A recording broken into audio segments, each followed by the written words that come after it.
Mo kí gbogbo ènìyàn tó ń wò mí lónìí àkíwá káàbọ̀ sí ọdún 2021.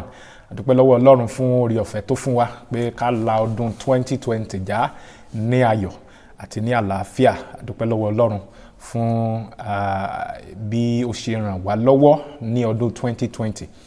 láti pé ká kọ́ ẹ̀kọ́ ọ̀rọ̀ Ọlọ́run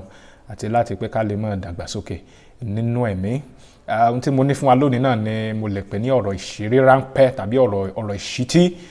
ráńpẹ́ nípa ohun tí Ọlọ́run ní fún wa fún ọdún 2021. Ẹ̀rí Paul Àpọ́sítélì sọ nǹkan kan náà wé Ìṣe àwọn Àpọ́sítélì orí 20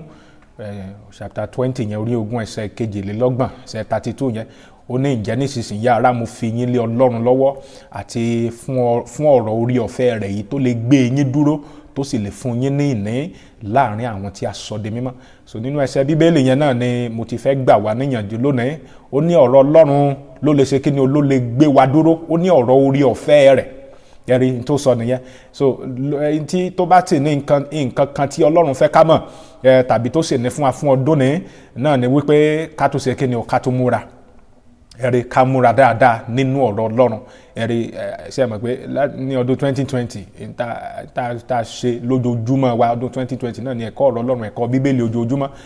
Nínú ẹ̀kọ́ yìí náà láti gbọ́ oríṣiríṣi àwọn àlàyé ẹ̀rí àwọn nǹkan kan nínú ọ̀rọ̀ Ọlọ́run. Ṣe rí lọ́dún 2021 á tún ṣe kí ni á tún tẹ̀síwájú á tún múra dáadáa. So ìgbaniníyànjú tí mo ní fún wa náà ni pé so o tún gbọ́dọ̀ ṣe kí ni o gbá ọ̀rọ̀ Ọlọ́run mú tó mú ní pàtàkì jù bó ṣe mú ní ọdún 2020 yẹ ẹ̀rí. So tó bá sì ní àwọn ẹ̀kọ́ kan gan tá a ti kọ́ tẹ́lẹ̀ gan ó tún lè tún ṣe kí ni o tún lọ gbá wọn mú tún wọn gbọ́.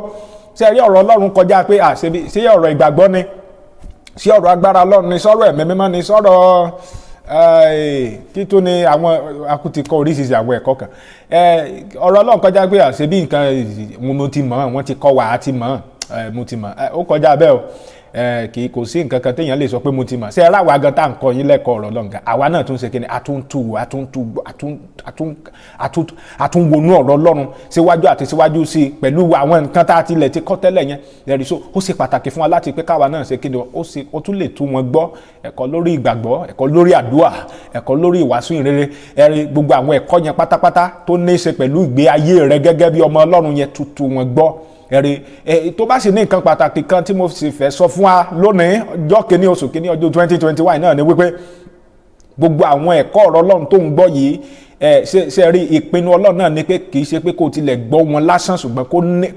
kó la ipa nínú ayé rẹ kí àwọn ẹ̀kọ́ yìí kó fi ara hàn nínú ayé rẹ kó fi ara hàn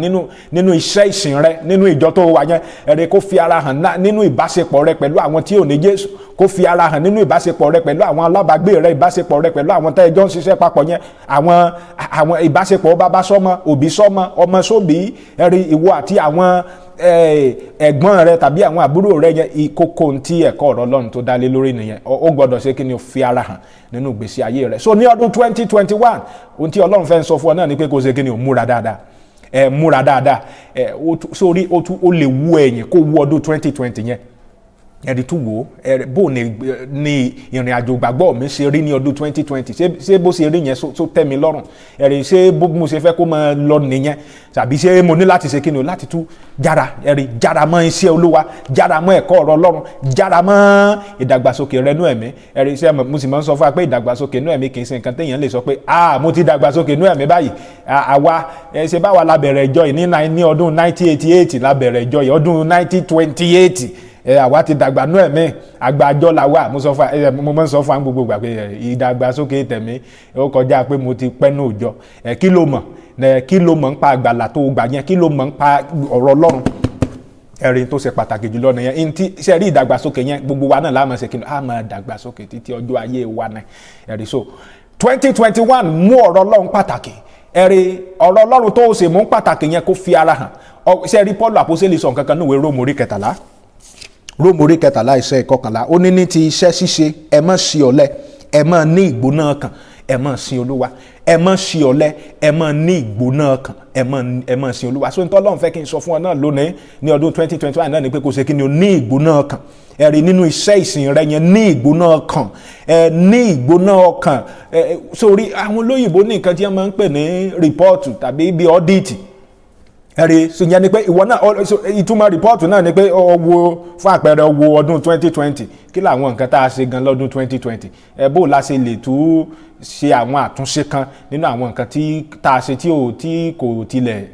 tí ò dán mọ́rán ní ọdún 2020 ẹ̀wọ́n náà ọ lè ṣe rìpọ́ọ̀tù tẹ̀mí ẹ̀rí rìpọ́ọ̀tù tọ̀rọ̀ Ọlọ́run ọ́díìtì tọ̀rọ̀ Ọlọ́run kúwọ́ náà kó wọ ọdún 2020 yẹn bó ní ìrìn àjò gbàgbọ́ rẹ̀ ṣe rí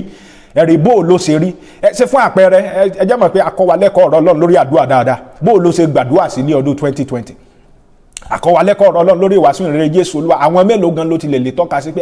èmi mo wàásù fún màmá yìí tó fi dẹni ìgbàlà èmi mo wàásù fún bàbá yẹn tó fi dẹni ìgbàlà èèyàn mélòó ló lè tọ́ka sí so ìwọ náà lè ṣe rìpọ́ọ̀tù yẹn tó o bá rí èèyàn tọ́ka sí ó ṣe pàtàkì pé 2021 yọ gbọ́dọ̀ ṣe kí ni múra dáadáa ìwọ náà tó o bá sì léèyàn tó lè tọ́ka sí kò lè òní dúró síbẹ̀ ó tún gbọ́dọ̀ ṣe kí ni múra dáadáa ó ní ẹ ní ìgbóná kan ẹsẹ̀ mọ̀ pé akọ́wa láwọn ẹ̀kọ́ ọ̀rọ̀ Ọlọ́run kan náà lórí agbára Ọlọ́run pé ìwọ gẹ́gẹ́ bí onígbàgbọ́ agbára Ọlọ́run ṣiṣẹ́ nù rẹ ìwọ náà ẹ̀mọ́ Ọlọ́run ṣe kí ni ó ń gbénú rẹ èèyàn mélòó náà ló lè tọ́ka sí pé agbára tí wọ́n kọ́ wa yìí pé èmi náà lè wà aláìsọ̀sàn èèyàn mélòó ló lè tọ́ka sí pé mo gbọ́wọ́lé ẹ̀rí tó jẹ́ aláìsàn tó sì gba ìwòsàn so tó o bá rí èèyàn tọ́ka sí àjẹ́ pé àyè sì wà 2021 Ọlọ́run fẹ́ kó o ṣe kí ni o múra dáadáa so mo lè pín ọdún yìí ní ọdún ìmúra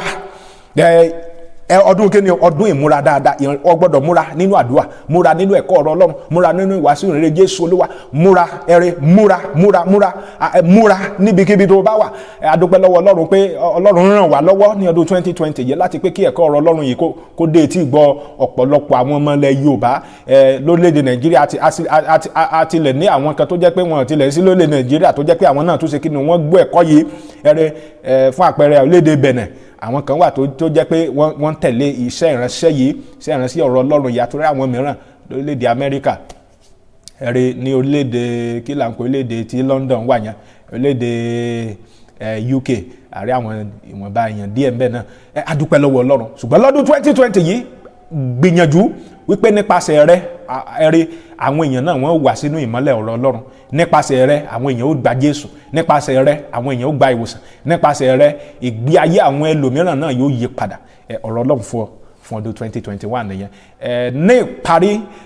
tí Ọlọ́run bá fi sí ọlọ́kàn láti pé kó ran iṣẹ́ ìránṣẹ́ yìí lọ́wọ́ jọ̀wọ́ gbìyànjú láti pé kó ṣe léyìí torí ìrànlọ́wọ́ wa ìrànlọ́wọ́ owó tàbí ìrànlọ́wọ́ lọ́nà mìíràn tá a bá lè ṣe yóò mú kí iṣẹ́ ìránṣẹ́ yìí kó gbòòrò sí ara àwọn nǹkan tí a fi ń gbé ẹ̀kọ́ ọ̀rọ̀ Ọlọ́run yìí sórí rédíò náà nìyẹn àti lórí àwọn ibòmíràn tí a ti ń wo ẹ̀kọ́ yìí tàbí tí a ti ń tẹ́tí gbọ́ ẹ̀kọ́ ọ̀rọ̀ Ọlọ́run yìí ẹ̀kọ́ Bíbélì fún àpẹẹrẹ àwa tá à ń gbọ́ lórí WhatsApp àwa tí tá à ń gbọ́ lórí rédíò ìrànlọ́wọ́ àwọn èèyàn bíi tiwa náà ló mú kó ṣeé ṣe tí Ọlọ́run bá fi sí ọlọ́kàn ìwọ náà gbìyànjú láti pé kó ran iṣẹ́ ìránṣẹ́ yìí lọ́wọ́ àwa tá a sì ti ran iṣẹ́ ìránṣẹ́ yìí lọ́wọ́ àdúpẹ́ lọ́wọ́ Ọlọ́run fún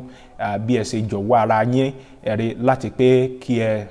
gbárùkù tì wá nínú iṣẹ́ yìí lẹ́ẹ̀kan sí ọdún 2021 múra dáadáa nínú ìjọ rẹ yẹn múra dáadáa àwa tá a jẹ́ olùṣọ́ àgùntàn tá a jẹ́ ìránṣẹ́ Ọlọ́run ẹ jẹ́ àwa náà ká ṣe kéde o ká múra dáadáa nínú ẹ̀kọ́ ọ̀rọ̀ Ọlọ́run nínú àdúrà ká múra dáadáa ìgbàgbọ́ kọjá pé gbogbo ìgbà ọ̀sán Olúwa Ọlọ́run mú wá gbogbo ìgbà rárá 2021 yìí tó bá nílò nǹkan kan lọ́dọ̀ Ọlọ́run ó gbàdúrà kọ́ Ọlọ́run ṣe fún ọ ṣùgbọ́n in tó ṣe pàtàkì jùlọ ní ìgbésí ayé ẹ̀mí rẹ àti ìgbé ayé ìgbàgbọ́ rẹ nínú ayé yìí lẹ́ẹ̀kan sí mo kí wa káàbọ̀ sí ọdún 2021 Happy New Year 2021 jẹ́ n gbàdúrà fún ọmọ mọ́ yìí lórúkọ Jésù agbàdúrà fún ọdún yìí àgbàdúrà fún gbogbo ènìyàn gbogbo àwọn tó ń wò mí lónìí gbogbo àwọn tó ń tẹ́tí gbọ́ ẹ̀kọ́ ọ̀rọ̀ Ọlọ́run yìí agbàdúrà lórúkọ Jésù Kristi wípé ọdún 2021 yìí ó mọ̀ sí rere nínú ẹ̀mí ó mọ̀ sí rere nínú iṣẹ́ rẹ yẹn ó mọ̀ sí rere nínú ìgbésí ayé rẹ nínú ẹbí rẹ nínú ìgbéyàwó rẹ nínú ìdílé rẹ ọdún 2021 yìí ó mọ̀ sí rere lórúkọ Jésù Kristi Olúwa wa àmín lẹ́ẹ̀kan sí mo kí wa káàbọ̀ sí ọdún 2021 má gbàgbé àwọn ẹ̀kọ́ ọ̀rọ̀ Ọlọ́run wa ẹ̀kọ́ Bíbélì ojoojúmọ́ yóò tún máa tẹ̀síwájú mo pè ọ́ ní alábùkún fún